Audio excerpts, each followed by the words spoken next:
Bonjour à tous et bienvenue dans ce nouvel épisode d'Homo Ludens. Aujourd'hui, je vous propose de découvrir le serious game Outi, qui s'écrit UWTI. Ce jeu de logique est utilisé pour fédérer, recruter et innover. Il se compose de petites briques lumineuses que l'on assemble. Pour réussir le défi, il suffit que toutes les briques aient la même couleur. Les règles sont simples, les énigmes peuvent être complexes et les enseignements sont nombreux. Je vous propose de découvrir Outi avec les deux créateurs du jeu. Bonjour Arnaud Brachet. Bonjour. Et bonjour Arnaud Leca. Bonjour Mathieu. Alors on va faire un petit tour de présentation. Est-ce que vous pouvez nous présenter un peu votre parcours ? Qui a envie de commencer ? Vas-y Arnaud. Allez, je vais commencer. Donc Arnaud Brachet, ingénieur de formation. Je suis diplômé de l'école des mines de Nancy. C'est d'ailleurs sur les bancs de l'école que j'ai rencontré Arnaud il y a maintenant pratiquement plus de 10 ans. On a été diplômé en 2007. Ensuite, après l'école, j'ai travaillé dans une société de conseil, donc chez Capgemini Consulting, pendant pratiquement 10 ans en fait, dans laquelle j'ai bossé pas mal sur des problématiques de transformation d'organisation, de conduite du changement, de gouvernance de grands projets en fait d'infrastructures informatiques. Et j'ai décidé en fait de quitter le conseil pour me lancer dans l'aventure outil avec Arnaud, donc en 2017. Et point de départ, école des mines avec Arnaud Brachet. Pour moi aussi, Arnaud Leca, donc diplômé la même année, ami de promotion. Et puis, pendant qu'Arnaud faisait du conseil, moi j'ai repiqué pour des études de design dans une école qui s'appelle Strat École de Design. Donc c'était à la suite des études d'ingénieur. Et puis j'ai créé une agence de design et pratiqué le design pendant 10 ans, 10-11 ans maintenant, avec tout ce qui va être innovation, transformation des organisations par le design, design thinking, et création aussi d'objets et d'outils innovants. Et on s'est retrouvés il y a quelques années pour ce projet outil, tous les deux, Arnaud et Arnaud. Ça marche. Alors dans Homo Ludens, on parle de jeu. Est-ce que vous êtes un peu joueur ? Moi, de manière générale, j'aime bien les jeux pour lesquels il faut se creuser un peu la cervelle. Donc du coup, ça prend son sens avec Outi, puisque ça reste quand même un casse-tête. Alors j'étais un grand joueur de console et de PC dans ma prime jeunesse. Des jeux tels StarCraft, Age of Empires, des jeux de stratégie. Et bon, maintenant, j'ai plus trop le temps parce que ça demande quand même un certain investissement. Donc je joue encore de temps en temps à des jeux plutôt de escape game, point and click sur le smartphone, mais maintenant ça s'arrête là. Et notre jeu maintenant principal, ça reste quand même Outi maintenant. Moi, je suis un peu moins jeu. Enfin, par exemple, petit, on me proposait des jeux de société, c'était pas trop ma tasse de thé. À la limite, là, je me remets aux échecs en ce moment. J'apprécie énormément les échecs, ça me permet de sortir un peu de l'écran d'ailleurs. Et moi, j'aimais bien plutôt essayer d'inventer mes petits jeux, que ça soit par le dessin, résoudre des problèmes par le dessin. C'était plutôt ça mon jeu. Et donc, comme dit Arnaud, l'aventure outil est un de nos jeux principaux. Et de me créer mon propre jeu. C'est un peu ce qu'on a fait avec Outi, c'est se créer notre jeu, notre casse-tête, notre jeu. Ça marche. Alors, comment est-ce que vous est venue cette idée de créer Outi ensemble en 2017, c'est ça ? Alors, ouais, la structure a été créée en 2017. On en parlait déjà avant, je pense même peut-être en 2015.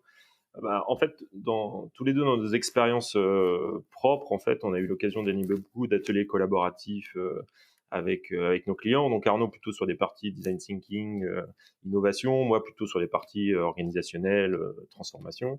Et c'est vrai qu'on a tendance à avoir toujours les mêmes ficelles en fait, et les mêmes outils utilisés dans ce type d'atelier, c'est-à-dire le fameux post-it. Des exercices de cohésion à base de Lego, de marshmallow, il faut construire une grande tour, etc. Donc ça reste des jeux effectivement qui sont des outils qui restent efficaces, mais bon, ça manquait un peu de nouveauté selon nous. On avait envie un peu de moderniser tout ça. Et puis pourquoi un jeu ? Parce que on est convaincu qu'avec Arnaud, c'est un médium en fait très puissant en fait pour faire passer des messages dans le milieu de l'entreprise. C'est quelque chose qui est de plus en plus accepté, en plus le jeu, parce que on voit de plus en plus, d'ailleurs, le phénomène de serious game a pris beaucoup d'ampleur ces dernières années. Et puis voilà, et puis moderniser tout ça en apportant un peu de magie et un peu de numérique en fait à ce type d'exercice, un peu d'interactivité, un petit côté un peu lumineux, tout en évitant bien sûr de rentrer dans le piège de l'écran. On voulait pas que les gens se retrouvent tous derrière un écran immergés dans un jeu vidéo type serious game d'entreprise, mais on voulait que les gens se retrouvent autour d'une table et partagent en fait une expérience ensemble. Ouais. Rien à rajouter, Arnaud Lecas? Non, bah, c'est vraiment ça. Après, dans le jeu, on a mis pas mal de choses, mais je pense qu'on va avoir le temps d'en parler. Alors, il faut savoir que quand on dit avec Arnaud, c'est pas qu'on est schizophrène l'un et l'autre, hein. On est tous les deux des Arnaud, donc on se renvoie la balle. C'est notre jeu à nous. Mais oui, complètement, on voulait renouveler et puis avoir une approche plus engageante du jeu. On va en reparler, l'aspect numérique. Pour nous, c'est un moyen d'engager. C'est créer de la magie, mais c'est aussi engager les gens avec une expérience nouvelle, interactive, mais hors de l'écran. Arnaud l'a dit, c'est important pour nous. On est autour de la table, un peu de manière ancienne. On se réunit autour de la table, mais nouvelle, parce qu'avec un outil numérique qui échange des informations, qui prend des comportements lumineux. Et est-ce que votre idée a évolué au fur et à mesure ça fait maintenant quoi, 5-6 ans que vous avez développé ce produit. Comment est-ce que ça a évolué et quelle était l'idée à la base en fait? Alors, le projet a beaucoup évolué. En réalité, il s'est transformé parce qu'on avait une idée maîtresse, mais les façons de l'appliquer pouvaient prendre différentes tournures. L'idée principale, ce qui nous tenait à cœur, c'était de rendre accessible de manière ludique quelque chose qui est de l'ordre de la manipulation d'objets, de la vue en réseau. Quand on voit les choses en réseau, quand on voit comment des éléments interagissent, on trouve ça assez passionnant, assez fascinant. On pense que c'est pertinent aujourd'hui dans un monde très connecté où il y a des enjeux systémiques, pour dire un gros mot, mais voilà, de relations des individus, des outils informatiques comme physiques, des relations climatiques même entre les choses. Cette vue en réseau nous intéresse et on voulait amener ça, parce qu'on est ingénieur aussi, hein, on voulait amener ça, mais de manière pédagogique, ludique, et qu'on puisse le faire avec les mains, que chacun puisse manipuler des objets qui interagissent avec les mains. Donc assez naturellement, on est venu vers cette idée de briques interactives qui auraient des comportements en fonction de leurs associations. Mais finalement, on a imaginé plein de choses. Ça aurait pu prendre plein de formes, et c'est à force d'essayer qu'on a trouvé la bonne forme, simple, efficace, pour véhiculer cette idée de manipuler des objets, que ce soit des idées aussi, manipuler des idées, il y a cette idée de lien, d'interaction. Une idée qui était floue au départ, hein, qui était puissante mais floue, et voilà, il a fallu la travailler pour la mettre en forme.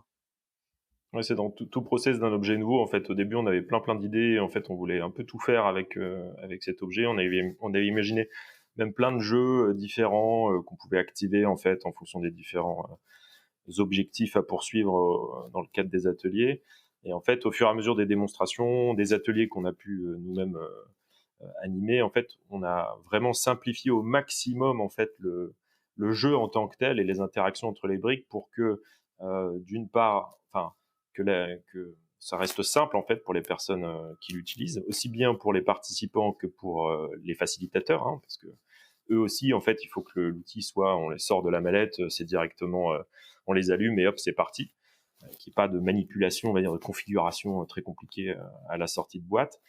Et puis donc vraiment affiner en fait les scénarios de jeu pour laisser place vraiment au maximum à la magie et pour ne laisser place aussi qu'aux enseignements qu'on souhaite en fait transmettre aux participants. On peut même dire qu'avant de se figer sur un jeu, bon ça on en parle moins parce que c'était un peu fumeux dans nos têtes, mais on voulait même, cette idée de l'interaction, on voulait faire un objet pour presque faire de la robotique, quoi. Avant que ça devienne un jeu de table, presque, c'était presque un outil, une pièce de robotique pour que dans les organisations, on puisse modéliser des flux. Bon, c'était génial, mais un peu compliqué, un peu inaccessible C'était génial dans nos têtes, mais dans la réalisation, complexe, trop compliqué. Et ça, c'est une belle aventure qu'on vit, c'est qu'en matérialisant, en devant produire un objet industriellement, en ayant un public aussi à convaincre, on se rend compte de la différence entre nos idées et la réalisation, et on fait des allers-retours entre ce qu'on a dans la tête et ce qu'on peut mettre en œuvre, qui est simple à comprendre. Donc c'est une aventure de plusieurs années en étapes. Et c'est une aventure d'innovation, en fait. On retrouve ça dans tous les projets d'innovation. Mhm. Et vous avez parlé un peu de l'aspect numérique et du fait que ça engage un peu plus les joueurs, les participants. Et est-ce que ça rend aussi le jeu un peu plus sérieux? Je me posais cette question, parce que souvent, quand on propose un jeu en entreprise, on a toujours un peu cette barrière à passer, comme quoi le jeu n'est pas assez sérieux pour être proposé dans ce cadre-là. Est-ce que l'aspect numérique aide? Moi, je dirais, en fait, c'est pas tant le numérique qui le rend plus sérieux, mais par contre, le fait que notre jeu soit hors cadre, c'est-à-dire qu'on ne raconte pas une histoire avec ou un monde spécifique. On est face à une énigme qui est incarnée par des briques, et le fait qu'il n'y ait pas une histoire, une fable à proprement parler, rend la chose plus sérieuse au sens où elle peut être plus facilement transposée au monde de l'entreprise. C'est-à-dire que vous n'êtes pas dans un conte, vous êtes dans une énigme qui est un peu universelle et qui est ensuite transposable. Donc, je ne sais pas si c'est le côté numérique, mais c'est plutôt le côté magique, mais sans être illustré. Il n'y a pas l'histoire d'un personnage où vous voyez là, il y a une baguette magique et ça, imaginez que c'est votre ordinateur au boulot. Non, c'est pas. Les transpositions, c'est plus des transpositions de schémas, de comportements. Donc peut-être qu'en ça le rend un peu plus sérieux. Oui, il n'y a pas tout ce cadre environnement un peu fantastique qu'on peut retrouver dans le jeu. Et du coup, le lien avec le monde de l'entreprise se fait plus facilement. Exactement. Quoi. Là, c'est un jeu parce que c'est une énigme, mais il n'y a pas ce cadre sans cet environnement. Ouais. Ça évite les biais, en fait. Ça évite de retrouver de retomber dans des crispations potentielles que le groupe peut avoir. On est vraiment, comme disait Arnaud, hors cadre. C'est-à-dire qu'on part dans le monde des briques, en fait, qui sont effectivement universelles et qui n'ont pas de biais. Après, moi, je rajoutais que le côté magique, le côté numérique ne rend pas effectivement plus sérieux. Moi, je suis assez d'accord avec Arnaud. Par contre, ça crée vraiment un effet waouh. En fait, quand on fait des ateliers, il y a quand même toute une mise en scène au début de l'atelier quand les participants arrivent avec toutes les briques qui sont disposées sur la table, qui respirent en fait. C'est-à-dire que leur lumière varie en fait dans des couleurs aléatoires. Et donc ça fait vraiment un effet bluffant en fait pour les participants. Et puis et puis nouveau, hein, surtout. Enfin, c'est-à-dire qu'on retombe pas sur des post-it, on retombe pas sur les outils qu'ils connaissent déjà. C'est nouveau, ils font waouh, donc c'est super. Donc c'est un côté vraiment engageant. Ils ont envie comme la consigne est simple, ils ont envie d'essayer, ils ont envie d'y aller. Et c'est ça vraiment, à mon sens, que le numérique apporte, quoi. C'est vraiment ce côté un peu waouh. Et puis on est obligé d'aller découvrir en fait. Comme on connaît pas les règles, les briques se ressemblent toutes, les interactions, il y a de l'émergence, on sait pas trop ce qui se passe au début, donc on est obligé d'y aller en fait. Donc c'est vraiment cet axe-là en fait qui est puissant dans l'outil. Ouais, les gens ont envie de réussir. Parce que c'est un peu magique, c'est interagir, ils ont envie de réussir. Donc après, ils écouteront les enseignements, ils suivront la scénographie qu'on leur propose. Donc c'est engageant. Je crois que c'est vraiment engageant plus que. Alors, dans quel contexte est-ce qu'on peut utiliser outil? Est-ce que vous avez défini différents contextes dans lesquels cet outil peut être utilisé? On a résumé, je dirais, il y a 3 moments principaux où outil a une grande valeur. Le premier, ça serait, par exemple, pour apprendre à résoudre des problèmes nouveaux. Tout simplement, le défi outil, avec la scénographie, les mises en scène, les étapes, on va expérimenter une méthode qui permet de résoudre des problèmes nouveaux. Et les participants vont d'abord l'expérimenter et vont ensuite mettre en mots le processus, la méthode. Donc c'est assez intéressant, puissant, parce qu'on a les mains dans la mécanique pour résoudre le problème. Ça, c'est un cas. Il y a un cas que tu aimes bien, Arnaud, aussi, sur les équipes projets. Ouais, il y a on l'a utilisé pas mal dans ce cadre-là, c'était tout ce qui est cohésion d'équipe en fait, ce qu'on appelle team building plus communément, c'est comment créer en fait un sentiment de cohésion au sein d'une équipe, donc au travers du jeu. Donc ça peut être très utile quand on monte une équipe projet par exemple, quand on veut faciliter l'arrivée de nouveaux arrivants dans l'entreprise. C'est créer un peu une expérience, donc c'est avant tout ludique, un peu challengeant parce qu'il y a le côté énigme. Alors quand on le fait dans ce cadre-là, on met des notions de timing, des notions un peu de compétition pour faire monter un peu la sauce, on va dire dans l'atelier. Et c'est assez puissant parce qu'à la fin de l'exercice, en fait, il y a quand même les participants sont très heureux d'avoir réussi. Ils l'ont réussi ensemble parce que c'est une des conditions premières, c'est que tous les participants contribuent à la résolution de l'énigme finale. Et donc ça crée vraiment un beau moment qui rapproche un peu les gens, quoi. Surtout qui se connaissent pas, quoi. Et d'autant plus que comme outil, le gros avantage c'est que c'est un peu universel, c'est-à-dire que c'est des couleurs, des lumières. Il n'y a pas de barrière de la langue en fait finalement. Du coup, c'est aussi très bien pour euh, des cas un peu multiculturels, multinationalités dans les grandes entreprises, quoi. Et il y a quelque chose qu'on est en train d'expérimenter, dont on avait l'intuition depuis longtemps et qui commence à être mis en œuvre par les gens qu'on a formés à l'usage d'outils, c'est pour le recrutement. Alors nous, on l'a vécu, non pas qu'on recrutait, mais on a fait beaucoup de tests avec des gens de tout âge. Et c'est passionnant de voir comment les gens vont résoudre les énigmes. Et en fait, on va pouvoir voir comment les gens fonctionnent, comment ils se comportent face à une situation nouvelle. Et ça révèle plein de traits de comportement, de façons de raisonner.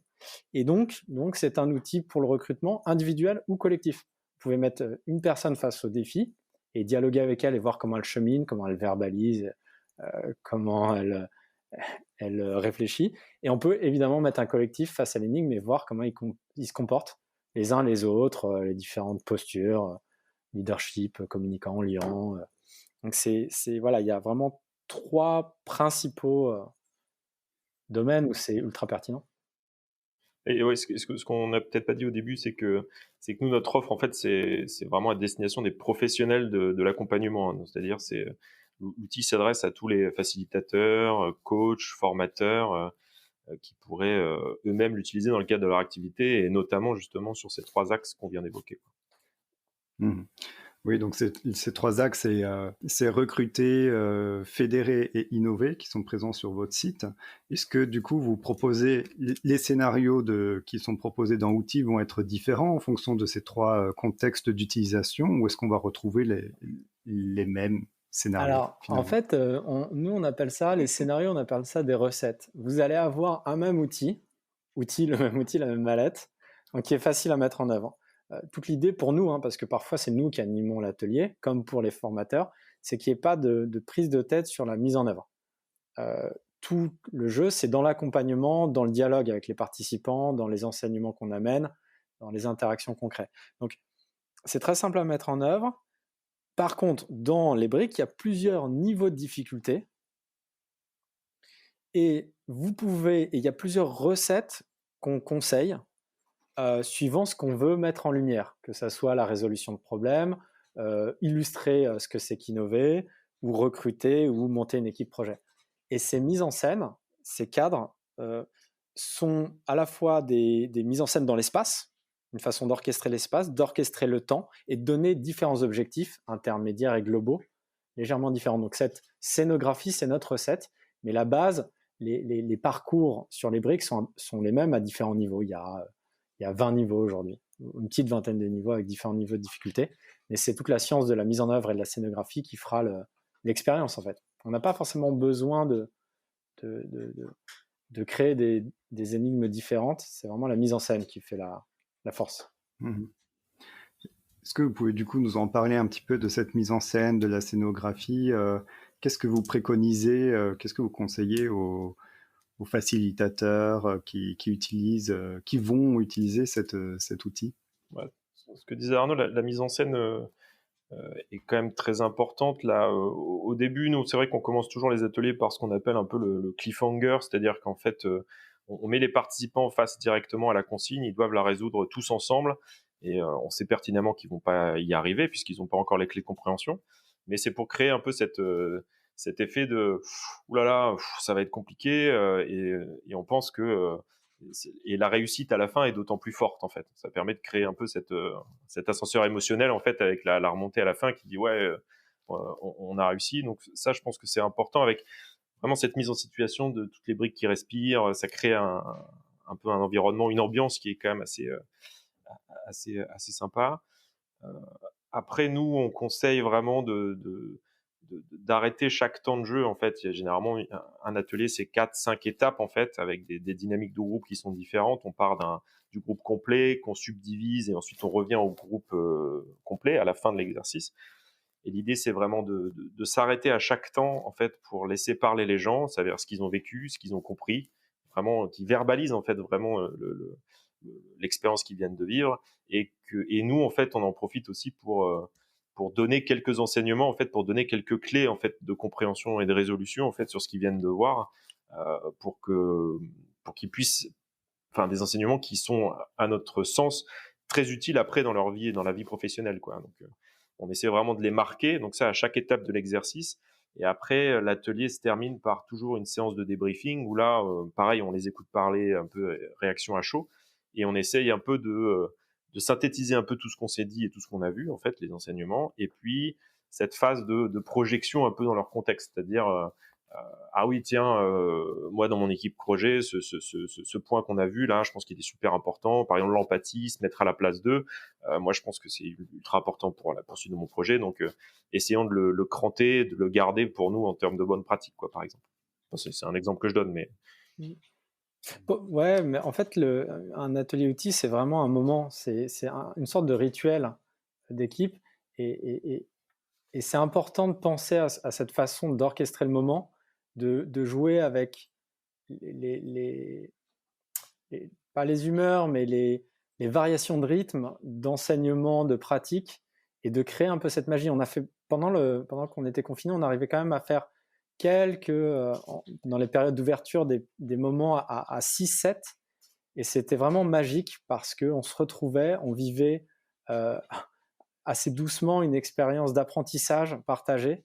Les briques font le feu un peu central, le petit foyer qui réunit, et il ne faut pas négliger voilà, cette façon d'emmener l'atelier de manière douce, sensible, et avec le bon rythme entre la pratique, les enseignements, le moment où on voit que c'est compliqué.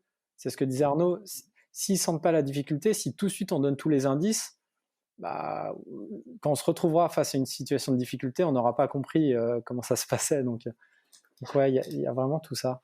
C'est une expérience à vivre. Tu as parlé des clés de compréhension qui sont données dans les débriefs intermédiaires, on va dire. Est-ce que tu peux nous dire un petit peu ce que c'est? Qu'est-ce que tu entends par les clés? Ouais, des exemples peut-être. Alors, bon, je pense qu'il y a beaucoup de choses qui peuvent se vivre et se voir au travers d'outils, et notamment on a des gens qui ont vécu une première expérience, qui l'ont revécu après, et qui ont pris conscience de choses, même en observant d'autres faire. Parce que tout d'un coup, on fait des ponts avec sa vie quotidienne ou professionnelle. Mais pour en donner quelques-uns, il y en a un qu'on aime bien, c'est construire et déconstruire. Il y a quelque chose où quand on a réussi à construire un bout de la solution, on a souvent beaucoup de mal à déconstruire ce qu'on a obtenu pour aller plus loin. Parce qu'on s'accroche aux résultats qu'on a, et comme on est dans un environnement nouveau, incertain, c'est très compliqué de déconstruire. Or, il y a des façons de déconstruire pour se rassurer, il y a des façons de créer des repères pour pouvoir déconstruire tranquillement et rajouter la brique qui manquait. Donc ça, c'est quelque chose qu'on vit, qu'on pratique, et qui est évidemment transposable dans ce qui va être transformation d'une organisation quelconque ou innovation. C'en est un. On parle, oui. moi, je rajouterais peut-être celui qui nous est cher, c'est le langage commun. C'est-à-dire, en fait, dans la dynamique de l'atelier, on subdivise donc en petits groupes.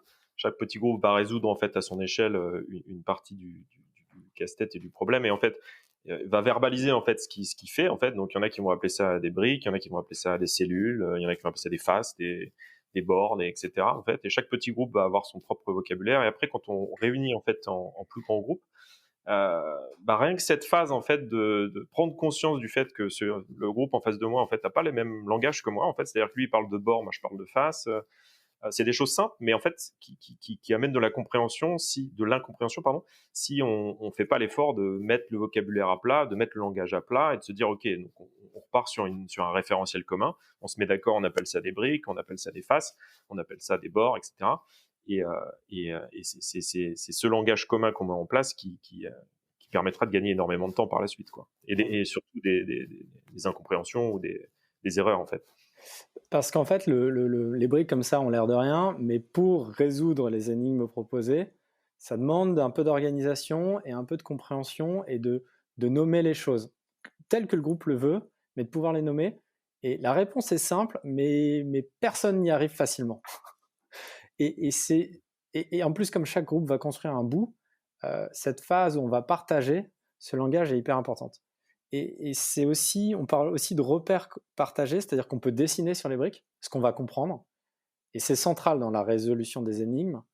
Et pareil, chacun va repérer les choses différemment.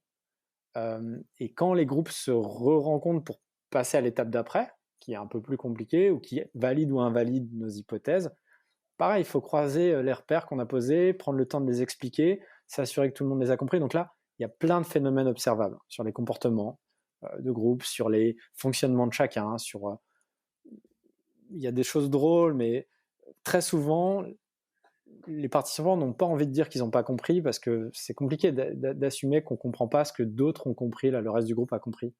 Et du coup, tout le monde dit oui, oui, oui, on avance et on voit que ça bug, que 10 minutes après, ça bug, ça plante, parce qu'on n'a pas compris la même chose, parce que par la mise en scène, fallait... Et ça, on le voit, et c'est un exemple, mais c'est vraiment passionnant dans les discussions quoi, entre chacun pour construire une solution. Est-ce que toutes ces clés de compréhension, c'est des choses que vous aviez identifiées en amont en créant le jeu, ou est-ce qu'aujourd'hui vous en découvrez encore de nouvelles à travers vos ateliers? Je suis pas sûr qu'on les avait découvertes en amont.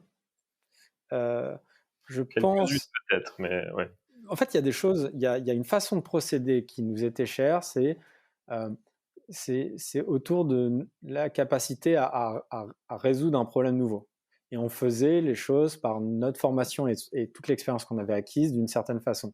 Mais je pense que le fait de pouvoir nommer ça, ces clés de résolution, ça s'est fait aussi par la pratique nous-mêmes d'accompagnement et de pouvoir mettre des mots sur ce qu'on avait mis au point de manière, par notre expérience, par nos centres d'intérêt, notre plaisir à résoudre des casse-têtes. Je veux dire, je pense que l'un et l'autre, on adore ça. On aime bien aussi voir comment une équipe rebondit, comment chacun perçoit un bout du raisonnement ou ce qui est dit par un autre. Je pense qu'on a tous les deux ce regard un peu systémique, quoi.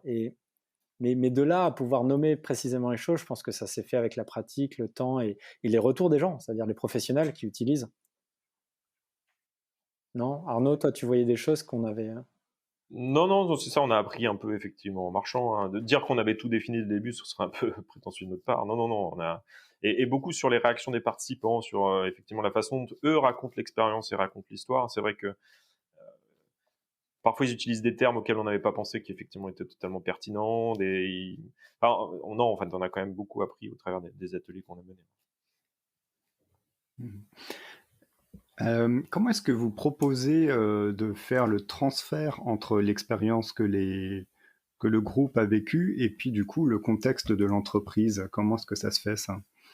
Il y a tout un aspect, parce que j'évoquais tout à l'heure un peu des bonnes pratiques collaboratives en fait qu'on peut mettre en place dans le cadre d'un projet ou dans tout travail d'équipe en fait, hein, qu'on va mettre en lumière en fait dans le cadre de l'atelier outil, de l'expérience outil et qu'on va synthétiser à la fin et qu'on va essayer de projeter justement dans le contexte réel de l'entreprise. Donc ça va être, je parlais tout à l'heure d'empathie, il y a le côté langage commun. Par exemple, je démarre un projet, oui, il faut partager un référentiel de vocabulaire, d'acteurs, de gouvernance au début pour que tout le monde soit au même niveau d'information. Il y a le côté déconstruire effectivement, qu'on peut aussi chacun va partir en fait de son côté, travailler sur une problématique, mais il faudra ensuite pas hésiter à recasser en fait ce qu'on a fait pour pouvoir construire quelque chose de plus grand, etc. Donc, bon, nous, on appelle ça des bonnes pratiques. On peut appeler ça une charte projet ou je sais pas, mais c'est des petites leçons en fait qu'on va essayer d'appliquer dans la vie après de l'entreprise des participants.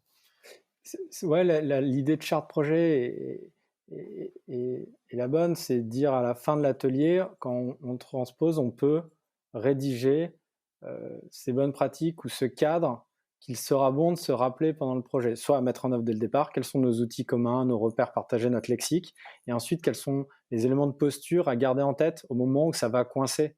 Il y a des moments où ça va coincer dans le projet, se rappeler de ce qu'on a pu mettre en œuvre au travers de l'atelier outils, et on peut les nommer. On peut les nommer comme ça, les lister pour que ça soit un peu plus un réflexe au moment où ça bloquera. Dans les interactions, dans les discussions, dans les situations, quoi. Est-ce qu'il peut y avoir des objectifs qui sont énoncés avant de faire un atelier outil et qui doivent être du coup remplis à la fin de l'atelier en se disant bah voilà, moi j'aimerais que mon équipe projet elle puisse découvrir ces telles clés de compréhension pour mieux innover. Est-ce que ça peut arriver d'avoir un espèce de cahier des charges en amont et que du coup l'atelier doit y répondre? Oui, on a le cas en fait. Là, typiquement, bientôt on va faire un atelier qui va s'axer sur la communication. Sur une communication et sur un mode, alors, je ne vais pas dire un mode agile parce que tout le monde le dit, mais une gestion de projet qui soit un peu moins militaire, un peu plus flexible. Voyant que les interprétations varient suivant les individus, que le projet ne peut pas se mener d'un bloc selon une ligne écrite dès le départ, parce que c'est un projet innovant et qu'il va y avoir des surprises. Et donc là, on nous demande d'insister sur la communication, la capacité à formuler une méthode et de la voir évoluer au cours d'eux. Donc, en fait, dans ce regard systémique, il y a plein de choses dans la façon d'aborder une situation nouvelle, et on pourra insister sur un élément ou un autre suivant l'objectif du client, du groupe. Si on est sur plus innovation, on va plutôt insister sur les mécaniques de construction, déconstruction, de multiplicité de schémas possibles, de sélection, de prototypage même, on peut voir l'optimisation, et en utilisant les briques et même en sortant un petit peu des briques pour y revenir après pour valider. Donc, c'est là les recettes. Les recettes, c'est une façon de mettre en scène en ayant un objectif pédagogique ou d'enseignement à illustrer spécifique. Et de manière générale, moi j'ajoutais juste qu'on fait toujours un peu cette démarche quand même avec à chaque demande d'un atelier outil, c'est-à-dire qu'on cadre effectivement en fonction des objectifs suivis, enfin voulus du client, et on a cette capacité, comme le disait Arnaud, de teinter en fait nos ateliers et nos déroulés en fonction des objectifs poursuivis, quoi. Ok. Alors, il y a pas, enfin, l'objectif c'est que l'outil se propage à d'autres facilitateurs ou animateurs de chefs de projet, etc. Où en êtes-vous aujourd'hui dans le développement et la commercialisation de votre produit? Alors, il y a deux axes en fait.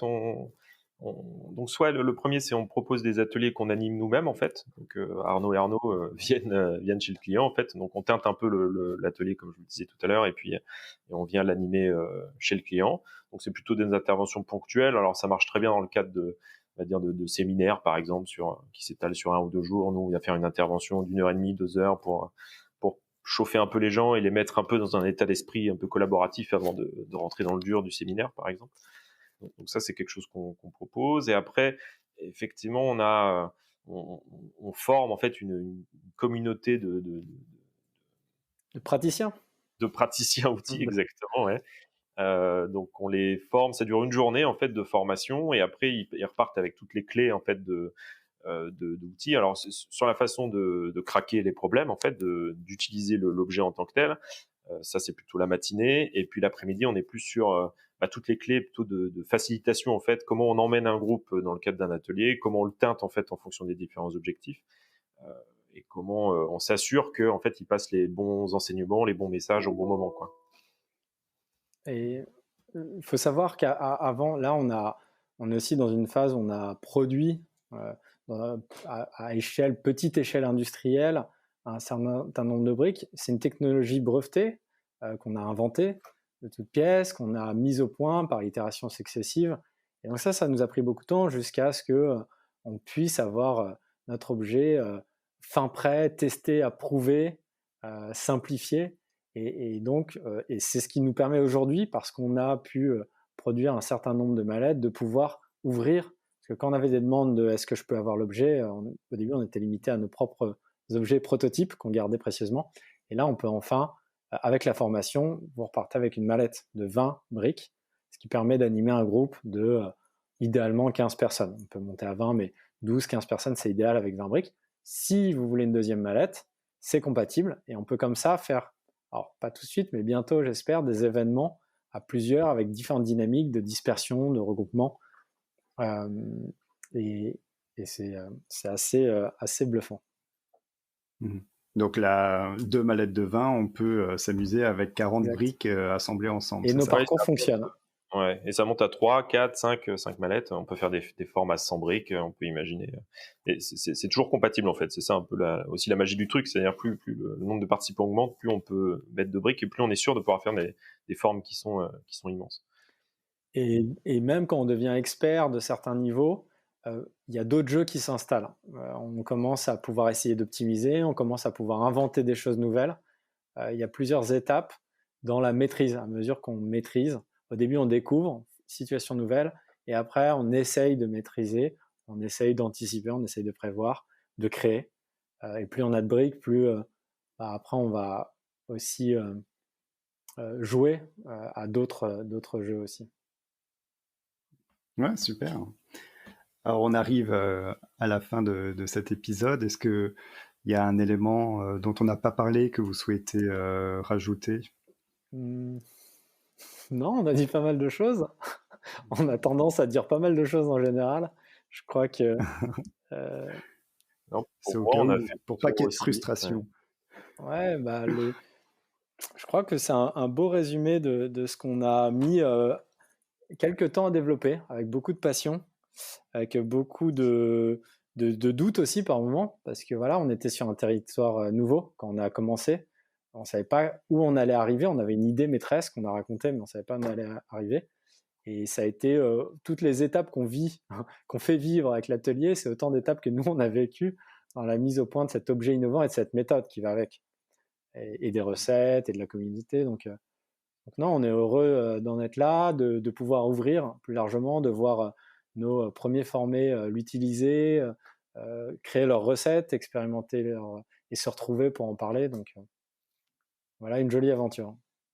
Ouais, et puis moi je rajoutais peut-être que pour vraiment comprendre le potentiel, il faut essayer outil en fait. Il faut vraiment jouer avec ces petites briques parce que c'est un côté très ludique, très aimanté, très lumineux. C'est vraiment très sympa et du coup, faut pas hésiter à nous contacter pour avoir assisté à des démonstrations qu'on organise de manière régulière en visio en ce moment, mais on espère revenir à des démonstrations plutôt physiques très prochainement.